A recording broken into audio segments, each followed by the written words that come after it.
কে কত বেশি ঘুষ খেতে পারে, কে কত বেশি সুদ খেতে পারে, কে কত বেশি মিথ্যে কথা বলতে পারে, কে কত বেশি গীবাত করতে পারে, কে কত বেশি কার ক্ষতি করতে পারে, এইসব প্রতিযোগিতা এখন চলমান।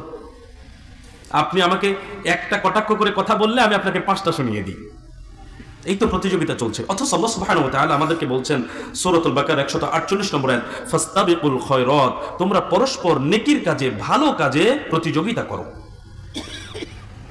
এখানে একটি বিষয় বলি, একসঙ্গে 2টা কাজ করবেন, নেকির কাজে প্রতিযোগিতাও করবেন, নেকির কাজে সহযোগিতাও করবেন।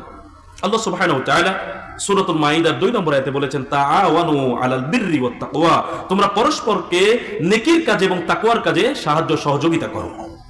একটা আয়াতে শুনলাম প্রতিযোগিতা করো, এবার বলছেন সহযোগিতা করো। সহযোগিতা আর প্রতিযোগিতা কি একসাথে চলে?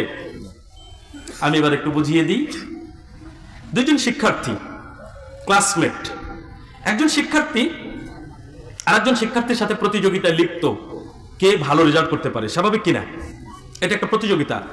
একজন তার নিজের জায়গায় পড়াশোনা করছে, আর একজন তার নিজের জায়গায় পড়াশোনা করছে, প্রতিযোগিতা চলছে পড়াশোনায়, এটা প্রতিযোগিতা। দুইজনেই চেষ্টা করছে ভালো রেজাল্টের জন্য, দুইজন দুইভাবে নিজের মতো করে প্রচেষ্টা চালিয়ে যাচ্ছে, প্রতিযোগিতা করে যাচ্ছে, এটা প্রতিযোগিতা।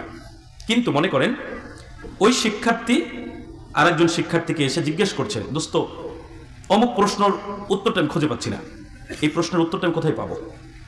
তো এই শিক্ষার্থীর বিষয়টা জানা আছে, সে বলে দিল, দোস্ত অমুক বইয়ে এই জায়গায় তুমি যাও, এই প্রশ্নের উত্তরটা ওখানে তুমি পাবে। দুইজনের মধ্যে কি চলছিল? এখন কি হলো? সহযোগিতা। তো আমাদেরকে বলা হচ্ছে তোমরা পরস্পর ভালো কাজে কি করো? প্রতিযোগিতা করো। আবার বলা হচ্ছে কি করো? সহযোগিতা করো। কিভাবে প্রতিযোগিতা করব? প্রতিযোগিতা করব এইভাবে, মনে করেন একজন লোক সারা মাসে কোরআন হাতে নেয় না, আপনি বেশি বেশি ফজরের সালাতের পরে কোরআন তেলাওয়াত করছেন, তার মানে আপনি এগিয়ে গেলেন আমলে। একজন ব্যক্তি মসজিদে প্রবেশ করেই বসে পড়ে, আর আপনি মসজিদে প্রবেশ করে তাহিয়াতুল মসজিদ 2 রাকাত সালাত আদায় করে বসলেন, তাহলে আপনি কি তার থেকে এগিয়ে গেলেন না? আপনি হাসি দিলেন, আলহামদুলিল্লাহ বললেন, আর একজন এমনি এমনি হাসি দেয়, কিছুই বলে না। বাড়িতে প্রবেশ করছেন, বিসমিল্লাহ বললেন, আসসালামু আলাইকুম বলে প্রবেশ করলেন, আর একজন কিছুই বলে না, আপনি এগিয়ে গেলেন। এইভাবে প্রতিটি ক্ষেত্রে আপনি যেখানে আমল করছেন আপনি সেখানে এগিয়ে যাচ্ছেন, আর যে আমল করছে না সে পিছিয়েই যাচ্ছে। এটা হচ্ছে প্রতিযোগিতা। হচ্ছে সহযোগিতা কি? আপনি একটা আমল জানেন না,